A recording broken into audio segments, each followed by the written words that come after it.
We'll be going on a little trip up to Cooperstown for the Hall of Fame, so I've got a very special guest for you, Chuck Tanner, and we'll be talking with Chuck Tanner, the manager of the Pittsburgh Pirates, who are in town in just a moment right after this message.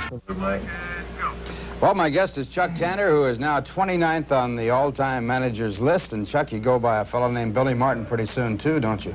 Yeah, about 6 more wins and I'll go by Billy. It's just nice to be around this long, Ralph. I appreciate it. I enjoy the major leagues, and I just think you're in heaven every day, even when you lose a tough ball game. Well, you have lost a lot of tough ball games, and the strange thing about your ball club, it's not your type ball club, because normally you have a running ball club. This year you're having a real tough time stealing bases. Well, we've had to do a lot of things. People don't realize it, but we've had to rebuild our club maybe the last 3 years. And, you know, we almost won it last year, and people don't, they just say, man, those guys are still good. They're this, but we've been bringing a lot of young ball players along. And we feel that although we've been in 70 games, I think, decided by 2 runs or less, and we've come out in the short end, the majority of them. I bet we've lost almost 50 of them. But I feel that we're just that close, and I know that we're going to finish strong, and I think going into next year that with the 1 or 2 additions, I feel that our ball club can go right back as a contender. You've had to change your style of managing because you don't have the long ball anymore. Right. Of course, you don't have the stolen base anymore. Does that bother you, or is it easier? No, it doesn't bother me because managers have to adjust to your personnel. I think it's awful hard for every manager to say, well, you have to play my way. I would say this is my 14th consecutive year managing and in the major leagues, Ralph, and I know I've adjusted maybe 4 or 5 times with the personnel I've had. Well, they got you to manage the Pittsburgh Pirates by trading the player Manny Sanguin and putting up some cash to come over to Pittsburgh to manage. And not many managers are acquired that way, trading a regular player. Well, here's what happened. Charlie Finley, who owned the Oakland A's, called me and he said, you know, the Pirates would like to have you as the manager. I said, well, I live there. I think it'd be nice to go back home. He said, well, they offered me Manny Sanguin or $100,000. He said, I know they want you, and they're going to have to give me both to get you. He says, they'll give it to me. He was a pretty smart guy. Yeah, so they gave it to him, and things worked out well. We won a world championship in '79, and I think that it was a great move in my part to go there because I came across a lot of good young ball players. You know, as a manager, you have to handle young kids and you have to work your way around. You get to know them very well. You see any changes in the attitude of ball players in the last, say, 10 years? No, I haven't seen any changes in the last 20 years, Ralph. I think that the ball players are the same. They're people, they're human beings, they're not robots. The only thing different today, they can buy a condo and they have Mercedes, Rolls Royces, they can buy anything they want. But that still doesn't change them. They're the same. I remember when we played back in our day that the big deal was if you could stay out an hour after curfew and sneak in, you had a great night. But, you know, today, they'd wait in the lobby for you, but today, you don't wait around. You judge a ball player the way I do. I judge them on their ability, what they do on the field, and if they don't like where they're at, and if they don't like what they're doing, then I like to make other arrangements and give someone else an opportunity. One of the questions that has always been asked, okay, you're dealing with a ball player that might be making $1 million a year, and you're making somewhere well, a considerable lesser amount of money. Right, considerable. How does that affect your ability? No, doesn't bother you at all. I'll tell you the reason why. They deserve it. That's who they come to see. I wished I had 25 guys making $1 million a year. I'd go fishing in July. I know we could win it because they're all pretty good, or they wouldn't get that kind of money. But I can go back and relate to myself when I was with the Milwaukee Braves. I made $6,000 a year. Our stars were Spahn, Hank Aaron, Eddie Matthews, and Lou Burdett, Dal Crandall, Joe Adcock, and all those guys. Now, Spahn was our top guy, making 63 or 57. I'm making 6. I didn't care what he made. I was just so happy to be in the major leagues. I wanted to stay there as long as I could. And you earned what you made at Pittsburgh because you were the star for the Pirates. You deserve that. The guys today, they deserve it. They deserve everything that they can get. And all I want them to do, though, is do one thing. Have pride that you're a major leaguer and conduct yourself in a major league manner for the young people in our country. And I really believe that we have an obligation to our young people, and it's an honor to wear a major league uniform. And the day that you don't have the pride and honor, you shouldn't even be here. I don't care who you are. Chuck, I'll bring this back up to you. In 1952, the Pittsburgh Pirates had an infield that made $24,000 a year. That's all four of the infielders made just $24,000 a year, the minimum salary. Yeah, but that's how great the game is. That shows you the progress.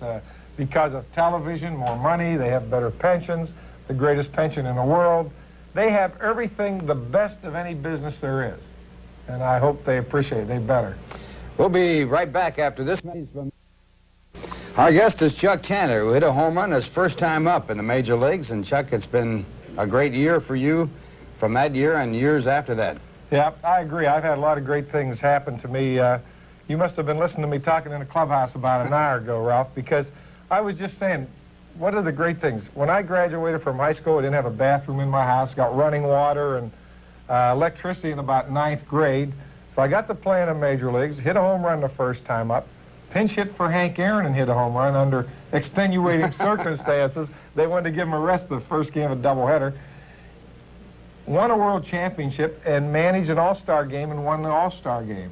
And I hate to see a season come to a close. I know the way I look at my team right now, it says in the standings we're in last place, but I don't believe that because we played quality baseball all year. We've been blown out a few times and we've blown the other teams out. But every day, it's an exciting day, and so many great rewards happen to you out here. I know when the season does come to a close, I'll be looking forward to next year. And I really believe, and I know we can get, and these fans are going to holler about the other divisions, but we're in the toughest division in all of baseball.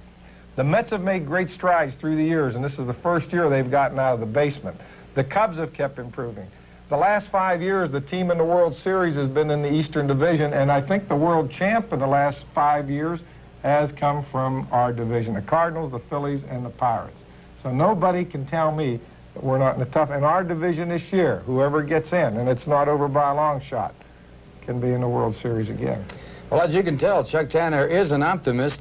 Tell me the story about the fellow that struck out with the bases loaded. This one I love. You tell it. Well, I can't tell it. It's your story. You started. No, well, it's a time when he struck out with the bases. Young kid, Joe Orsulak, we were in Atlanta, and it meant the bundle. We're fighting, and he strikes out against Bedrosian, who throws bullets. First time up, and he come back, and he's throwing his helmet and his bat, and he's slinging it around. I said, hey, Joe, come here. I had Easler pinch hit, and he's going up to hit next. And I said, hey, Joe, see all those people up in the stands? They wish they had that privilege of going up to strike out like you did. You're going to get a lot of hits in the major leagues. You're going to be a fine player. That's an honor for you to go up there and hit against a guy like Bedrosian. And I says, and you'll be back. I said, don't you get mad. Figure out how you can hit him the next time. And as I finished talking to him, I had my arm around him. The first pitch, Mike Easler hit a grand slam in the center field, over the center field, and we won the ball game. So you were right. That's right. And Orsulak's going to be a fine baseball player. And the other side of the coin, Chuck Tanner's aunt just came up with $2,500,000 in the lottery in my Pennsylvania. Favorite aunt. Your favorite aunt now. My aunt hit the lotto in Pennsylvania for $2.5 million, Alice Martberger. And she has herself and she has her dog. She has $2.5 million. And a nephew. And her and I send her a picture from your favorite nephew. I autograph. But she likes the Dodgers. She does. And Tom Lasorda is her favorite manager. Oh, no. It really gets me. You better change that because Tom will be up there trying to knock on that door. Yeah, Tom will be living in Newcastle this winter. I know him. Show here today we have Mel Stottlemyre, who is the pitching coach of the New York Mets, a great pitcher in his day with the New York Yankees, and Dwight Gooden, of course, with the New York Mets as their young phenom, as they say in the business. And Dwight is 19 years of age, the youngest pitcher in the major leagues. Mel, it's really Hall of Fame weekend, and a big weekend for a lot of people who made the Hall of Fame. And you've played up there. It's a lot of fun, isn't it? Well, it certainly is. You know, I went up there my first year with the Yankees, you know, and played in the Hall of Fame game. And it's really a thrill to go up there and see people inducted into the Hall of Fame. They're great ball players, and it's a special honor for a player to go up there and just to attend the game. Having played for the Yankees, and of course, the great tradition of the Babe Ruth era and the home run hitters, it had to be a special thrill when you go through that museum and you get a chance to see a model of Babe Ruth in his locker and all of his uniforms and what he took in baseball. Well, it certainly was for me, you know, not only to see Babe Ruth's mementos and all the others, but at the time I went in there, I was a Yankee player, and there are a lot of Yankees in the Hall of Fame and a lot of different things there. If you are interested in the Yankee Ball Club or any of the great ball players of modern day area, it's really quite a place to see. Dwight, you haven't had a chance to make it up there, have you? No, not yet. Now, here's a question I always wanted to ask any ball player, and I want to see what your reaction is. When you were playing in baseball with the New York Yankees, did you ever think of making the Hall of Fame? Well, no, I really didn't, because for one thing, Ralph, I wasn't the type of pitcher, I think, that could have those aspirations of making the Hall of Fame. I was fortunate enough to put some pretty good numbers on the board in the years that I played, but I wasn't, I wasn't like Dwight, for instance. Dwight is an extraordinary pitcher. He's a strikeout pitcher, and they have a tendency probably to attract a little bit more attention, and I was one of those guys that I was very happy with getting ground balls and trying to win a ball game any way that I could. And most of the time I didn't do it in spectacular fashion. I just, the ones that I won, I just, maybe just did win by some great defense behind me or something like that. Well, you won 20 games, what, 3 times in your career? Yes, 3 different times. But I was very fortunate those 3 years. I think that even though we had bad ball clubs, they played a little better behind me because they had to be ready at all times because they knew I was going to put the ball in play. Well, Dwight, of course, is a strikeout pitcher, and they are the glamour boys of the pitching form of pitching art. And Dwight, you're 19 years of age, and of course, your career just starting. Do you ever think about the possibility of making the Hall of Fame of baseball? Well, not really. Being this is my first year, I'm just, taking everything in stride, and I'm just going a ball game at a time, and learn the league and the hitters, and finding out the things I need to do to be successful in the big leagues. I never did think of it. All the time I played, I never really had any ambitions to make the Hall of Fame. I never thought about the Hall of Fame, and then of course, when I got out of baseball, then I started to think about it because it is such a great honor to go into that place. What do you think about Dwight's chances? Here he is, a young guy, and going through the same process that Bob Feller, one of the greatest strikeout pitchers that ever lived, and say even a Nolan Ryan.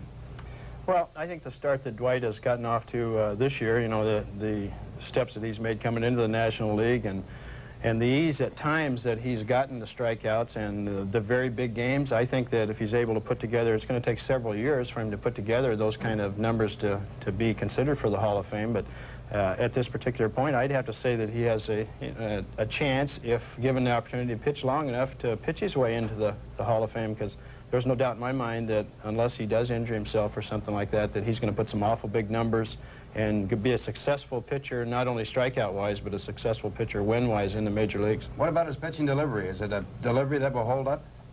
Well, he's very sound mechanically. I haven't had to talk to him about basically too many mechanical things, and that's one of the things that I watch for as far as, looking for their longevity in the game, and I think that he's got a great future ahead of him as long as he continues to work hard, and he has up to this particular point. I think that he's got a great future ahead of him, and I can't see him doing anything but eventually making the Hall of Fame. We're talking with Mel Stottlemyre and Dwight Gooden, and we're going to be back to talk some more with these two people in just a moment, right after this message from Mitsubishi. Along with Mel Stottlemyre and also with him, Dwight Gooden, it's Hall of Fame weekend up at Cooperstown, New York, and this is a special show that we had worked out here just prior to the Hall of Fame ceremonies that will be taking place, and we're talking a little bit about Hall of Fame baseball. And of course, Dwight Gooden, at the age of 19, certainly not in the Hall of Fame, and a long way to go, but he's in the starting blocks as he's got a good chance to do things that not many pitchers can do. And Dwight, I guess you get a little bit unhappy about the fact that everywhere you go, everybody talks about strikeouts and what have you, but that's sort of the thing that goes with your potential and success. Yeah, they seen, what I did last year with the numbers, and this year, the start I got off with, when I go out there, I look forward to a lot of strikeouts. But basically, when I'm out there, I'm just looking for a win and to hit the right locations and, get out as best as possible. One of the things that I've noticed so far this year with your pitching is the fact that you have that big curveball, and it is a big breaking curveball. You've had trouble getting some of the umpires to call the strike on the curveball when it goes through the strike zone. And that's got to be a little bit upsetting, because at times when you make your great pitch and it's not called a strike, it puts you in a tough position. It puts us in a tough position sometimes, I think, because, the situation I throw my curveball, and I guess by me being a rookie, they not expecting the curveball, and now, I guess a lot of time they're fooled, but once they see me pitch and they're on the second time around, they give me the pitch. I've noticed that some of the games that you've been pitching, some days your curveball does not break any bigger than, say, a large slider, and other days it's just horrendous. Do you try to cut down the size of the curveball? Well, sometimes when I'm behind in the count, I take a little off it, but when I'm going for the strikeout or, get the big out when I'm ahead of the count, I throw the hard one, and sometimes when I don't have it, I just keep throwing, you know, the short test comes around later in the ball game. One of the things he's been able to do, Mel, and I guess this is a sign of great potential and a great pitcher, when he gets in the jam, he can add on. And when you can add on a little bit and reach back and throw a little bit harder and make that curveball break a little bit bigger, you've got a little potential going for you, haven't you? Well, you do, Ralph. It's always nice to have that little ace in the hole, I call it, a little extra add-on, either the fastball or, like Dwight said, at times he'll take something off of his curveball, but he also has the potential in a real key situation to add a little bit to the curveball, too, and make it break a little bigger and sharper. And it's great to be blessed with that kind of ability to be able to add on your fastball and your curveball. You know, the best fastball curveball pitcher I ever saw was Bob Feller. He had a great curveball and also a great fastball. And of course, he's in the Hall of Fame, one of the great pitchers that ever pitched. And he learned to throw a slider. Do you have anything in the future for Dwight to go into that part of baseball, add another pitch besides a changeup? Well, Ralph, surprisingly, Dwight probably has a slider if and when we get to decide that it's a good time for him to throw it. It's a pitch that right now we've been a little bit cautious about bringing out, but he has a slider that it's not going to take very much work for him to be able to perfect and be able to use at any given time. We've thought about it. I don't know whether now is the right time to do it, but perhaps before very long you'll start seeing perhaps maybe with 2 strikes, you know, throw a slider or 2. What about you, Dwight? You haven't thrown many change of paces in your pitching so far. Is there a purpose behind that? Why don't you? Well, the main thing, I just try to go to pitches that got me here until, you know, the hitters start, you know, taking advantage of, and then, you know, I think different start working on a different pitch. The big problem that you've had so far this year, of course, is holding men on base and the stolen base against you. You have been working on it. Do you think that you're going to spend much time later on when the season's over working on that one thing? Yeah, that'd be the main thing, you know, off-season for me to work on is working out the scratch and holding runners on and getting a little quicker, you know, picking guy off at first, and that'll give me something to work on. Even with my changeup, that needs a lot of work also. One of the things, Mel, about pitching as hard as he does, that he has to get a little drive to do that. It's going to be tough for him to hold runners on base because some of your power pitchers like Nolan Ryan and Bob Feller and others like that have not been able to do much about holding runners close to the bag. Well, I think Dwight will be able to, first of all, I think he'll be able to come up with a little bit better move than he has now to be able to hold runners a little closer.